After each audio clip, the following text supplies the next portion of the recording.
اس میں ایسی کون سی بات ہے؟ صرف حق وفاداری وہیں پر ادا کیا جا رہا ہے میرا خیال ہے، اور کوئی نہیں ادا کیا جائے. جب بھی اس طرح سے انگریزی میں بات کی جاتی ہے بہت سے لوگوں کو ایک عام پاکستان کی پارلیمنٹ میں انگریزی میں کس کو سنا رہے ہیں؟ ایگزیکٹلی اردو میں بات کریں یار، کس وجہ سے؟ اور وہی بات کہ جب اچھا ابھی ہم بات کرتے ہیں آپ آئی نو یہ اس طرح کا ٹاپک ہے، انسان جو ہے وہ ایموشنل ہو جاتا ہے. یہ بھی ہم بات کرتے ہیں بھارت اور جو ممبئی اٹیک تھا اس کے حوالے سے ہم بات کر رہے تھے.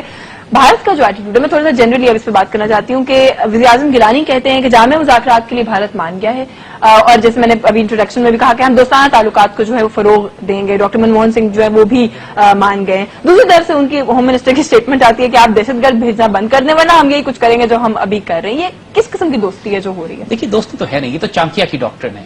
چانکیا کی ڈاکٹرن تو بڑی آبویس ہے کہ بلکہ اتنی وہ ناپاک اور پلیت ڈاکٹرن ہے کہ لوگ میکیولی کو بھول جائیں گے. لوگ میکیولی کو سمجھتے ہیں کہ ہی از دا پرنس آف ایول، لیکن چانکیا اس کا بھی باپ ہے، مہا ہے اس سے. چانکیا کی ڈاکٹرن یہ ہے کہ جب تم نے کسی کو تباہ برباد کرنا ہو تو اس سے محبت اور پیار کی باتیں کرو، دوستی کرو، اس سے پیار کرو، اس کو سینے سے لگاؤ. جب سینے سے لگاتے ہو پھر اس کی پشت میں خنجر مار کے اس کو قتل کر دو، اور جب وہ مر جائے تو اس کی لاش پہ بیٹھ کے رو کہ میرا بھائی مارا گیا. ایک طرف وہ دہشت گرد بھیج رہے ہیں پاکستان میں، دوسری طرف ہمارا پانی بند کر رہے ہیں. یعنی دو ایکسس پہ پاکستان کو بالکل تباہ برباد کرنے کے لیے جو انہوں نے گیم شروع کیا، اور اس کے اوپر کمپوزٹ ڈائلاگ. لیکن جو آپ پیار محبت کی بات کریں پیار محبت دیکھیے امن کی آشا جو انہوں نے شروع کی ہوئی ہے، اور دوسری طرف دہشت گرد وہ بھیج رہے ہیں ہماری صفوں میں، پانی بند کر رہے ہیں، کشمیر پہ ظلم و ستم کا طوفان برپا کیا ہوا ہے، پاکستان کو گلوبل ڈپلومیٹکلی آئسولیٹ کر رہے ہیں. ایک احمق کو بھی نظر آ رہا ہے یہ بات کہ پاکستان کے خلاف ایک فورتھ جنریشن وارفیئر امپلیمنٹ کی گئی ہے، جس کو فورتھ جنریشن وار، جس کو ان کی ڈاکٹرن میں کولڈ سٹارٹ بھی کہتے ہیں، کہ وہ پاکستان کو بغیر وارننگ کے تباہ کریں گے. اور یہ ڈاکٹرن انہوں نے اسرائیل سے سیکھی ہے، جو 1967 میں اسرائیل نے 3 مسلمان ملکوں کو بغیر وارننگ کے تباہ کیا تھا. So this cold start and the fourth generation warfare, یہ سارا تو آن گراؤنڈ ہو رہا ہے. اس کے بعد یہ کہنا کہ ہم بات چیت کریں گے، کوئی بات چیت نہیں ہوگی. امن کی آشا اور ڈرامے سے باہر آ جائیے. They are making a total fool out of our government. قوم کو بیوقوف نہیں بنا رہے، ہم تو اچھی طرح جانتے ہیں کھیل کیا ہے. حکومت بننا چاہتی ہے تو بن رہی ہے، نتھنگ ول ہیپن. حکومت جان کے بیوقوف بن رہی ہے. جی دے آر، یہ کچھ اس میں دانا دشمن بھی ہیں خود ہماری حکومت میں، اور کچھ نادان دوست بھی ہیں. Some of them are useful idiots, استعمال ہوتے ہیں اس لیے کہ ان کو عہدہ دے دے، تصویر کھینچنے بڑا ان سے ہاتھ میں لانے تو سمجھتے ہیں کہ ہم دنیا کے پلیٹ فارم پہ ہم گریٹ لیڈرز بن گئے. اچھے الف بے نہیں جانتے کہ گریٹ لیڈرشپ ہوتی کیا ہے. نہ نگاہ بلند ہے، نہ سخن دل لباد، نہ جاب پر سوز ہیں. بونوں میں سب سے لمبا بونا ڈھونڈ رہے ہیں. You trying to find the tallest pygmy. Towering personality تو کوئی بھی نہیں ہے. بالکل ٹھیک ہے. اور نتیجہ یہ ہے کہ قوم کا اس وقت حالت یہ ہے کہ جو چیلنجز ہمیں ہیں اس وقت قوم کو ضرورت ہے اس بات کی کہ اس کو حوصلہ دیا جائے، امید دی جائے، غیرت اور ڈگنیٹی دی جائے. دیکھیے ہم بے عزت محسوس کر رہے ہیں، ہم بھوکے رہنا پسند کریں گے، بے عزت ہونا پسند نہیں کرتے. نو بڈی لائکس اٹ. اور اعلیٰ ترین انسان کائنات میں جب گزرے وہ پیٹ پہ پتھر باندھا کرتے تھے. غربت ہمیں ایشو نہیں ہے، ہمیں عزت اور غیرت کا ایشو ہے. اور لیکن حکومت کو کس چیز کا ایشو؟ ابھی اسٹیٹمنٹ جو ابھی ہم تقریر سنتے شاہ محمود قریشی صاحب کی، اس میں انہوں نے ابھی یہ بھی فرمایا کہ ممبئی حملوں کے بعد بھارت کے ساتھ مذاکرات جو وہ تعطل کا شکار ہو گئے تھے. یعنی کہ ہم لوگ اتنے راستے میں پڑے ہوئے ہیں کہ جب ان کا جی چاہتا ہے وہ تعطل کا شکار کر دیتے ہیں مذاکرات کو. دیکھیے بات یہی ہے کہ ایک غیرت مند آدمی کو یہ نہیں بتانا پڑتا کہ عزت کس میں ہوتی ہے. ہی نوز ڈگنیٹی اور آنر کس میں ہے. ان لوگوں کی بات نہ کریں، they don't know this word غیرت.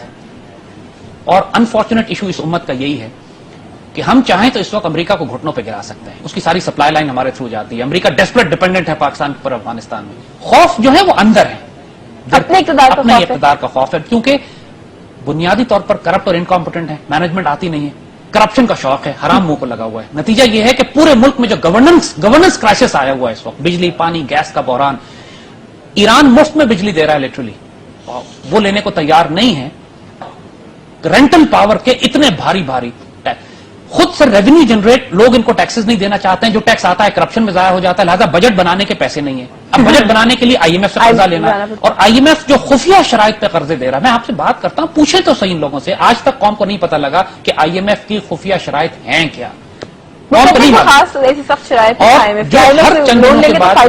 چند دنوں کے بعد نظر آ جاتا ہے کوئی ویلیو ایڈڈ ٹیکس. ابھی جو ویلیو ایڈڈ ٹیکس یہ بڑھانے جا رہے ہیں، یقین کیجئے کہنے کو 14-15% ہے، لیکن 2-3 ہاتھوں سے جب کچھ چیز گزر کے تیار ہوگی تو 50%، 7%، 100% تک قیمتیں بڑھ جائیں گی چیزوں کی. اور جو قوم کا یہ بیڑا غرق کرنے جا رہے ہیں اگلے 3 مہینے میں دیکھ لیجیے گا، اس حکومت کا یا اس قوم کی قسمت کا فیصلہ ہو جائے گا، کیونکہ پیسے ہیں نہیں. گرمی آ رہی ہے. ٹاک شو پہ شہناز وزیر علی کو بات کرتے ہوئے سنی تھی، ایڈوائزر ہیں سوشل سیکٹر پہ پرائم منسٹر کی.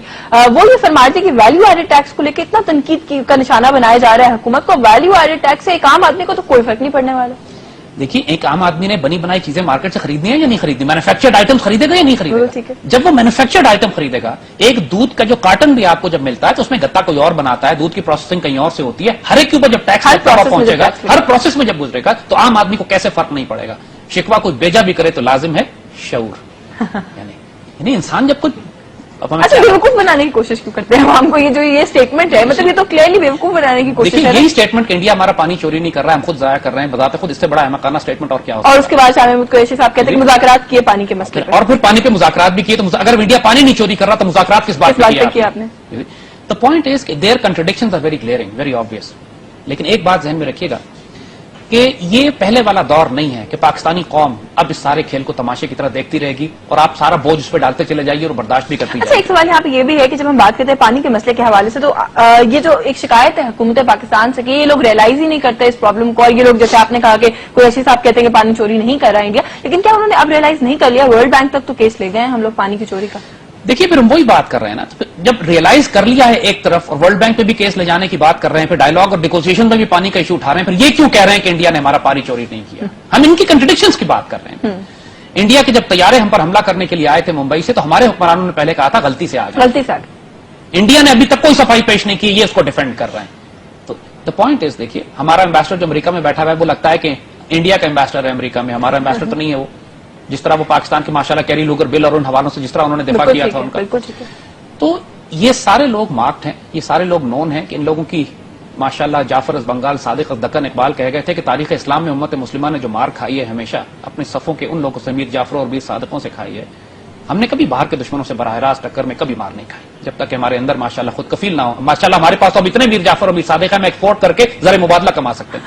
اتنے سارے میں سوال پوچھنا ہی چاہتی کہ کیا آج ایگزسٹ کرتے ہیں؟ آپ نے تو کہہ دیا کہ کثرت سے ایگزسٹ. جی ماشاءاللہ ہم ایکسپورٹ کر سکتے ہیں, اتنے ہمارے پاس, اتنے ہمارے پاس. دا پوائنٹ از, دیکھیے اب آئیے ان کے ایجنڈے کو, سولوشن کی میں بات ضرور آپ سے کروں گی. جو آپ نے کہا میر جعفر اور میر صادق اتنے ہیں کہ ایکسپورٹ کیے جا سکتے ہیں, ان کا جو ایجنڈا ہے پاکستان کے خلاف جو ایجنڈا ہے اس کو کیسے ہم نے, پہلے تو یہ سمجھیے ایجنڈا کیا ہے ان کا. ایجنڈ کو لایا کیوں گیا؟ ان کو لایا گیا ہے پاکستان میں یوگوسلاویا آپشن کو امپلیمنٹ کرنے کے لیے. یوگوسلاویا بھی یورپ میں ایک ملک تھا نا, 5ویں بڑی طاقت تھی دنیا کی, آج اس کا نام و نشان نقشے پہ نہیں ہے, اور 2 سال کے اندر اندر یوگوسلاویا کو توڑ کے انہوں نے حصے بکھرے کر کے غائب کر دیا. ان کو لایا اس لیے گیا ہے جو 9/11 کے بعد جو امریکن ڈاکٹرن اور پالیسیز اس علاقے میں لگی, پہلے انہوں نے 7, 8, 9 سال مشرف کو استعمال کیا پاکستان کو ویک کرنٹ سافٹ کرنے کے لیے. جب اس سے پوری طرح کام لے لیا تو پھر ان کو لے کر آئے کہ اب یوگوسلاویا آپشن پوری طرح ملک میں مسلط کر دیا جائے, جس کے نتیجے میں 18ویں ترمیم لائی گئی ہے, 18th امینڈمنٹ لائی گئی ہے, جس کے نتیجے میں پاکستان کے اندر دہشت گرد گروہوں کو سپورٹ کیا گیا ہے, جس کے نتیجے میں پاکستان کا پانی بند کیا جا رہا ہے, جس کے نتیجے میں پاکستان پر صوبائیت, لسانیت, قومیت اور فرقہ واریت اور دہشت اور کی بنیاد پر ملک کو توڑنے اور صوبے بنانے کی بات کی جا رہی ہے, جس کی بنیاد پر مذہبی اور فرقہ وارانہ اختلافات برپا کیے جا رہے ہیں, اور جس کی بنیاد پر پاکستان میں اداروں کا تصادم کرایا جا رہا ہے, اور جس کی بنیاد پر پاکستان کے اندر لا اینڈ آرڈر, بجلی, پانی, گیس کا بحران ایسا کھڑا کیا جا رہا ہے کہ اللہ نہ کرے اگر اس وقت اس چیز کو نہ روکا گیا تو اگلے چند عرصے میں پھر پاکستان کی ریاست کو روکنا مشکل پڑ جائے گا. انشاءاللہ ایسا ہوگا کبھی بھی نہیں, یہ ہم پہلے بتا دیں اللہ کے فضل. ہم نے آپ کو سیناریو بتایا, یہ ہم نے وہ بتایا جو یہ چاہتے ہیں, ایسا ہوگا کبھی بھی نہیں انشاءاللہ. لیکن ہوپفل کیوں ہے کہ نہیں ہوگا, اس سے بات کریں گے. ایک چھوٹی سی بریک کا وقت ہے, شارٹ بریک. آج ہمیں صاحب میرے ساتھ یہاں پر موجود ہے, گفتگو یہیں سے آگے بڑھائیں گے. اس بریک کے بعد ہمارے ساتھ رہیے.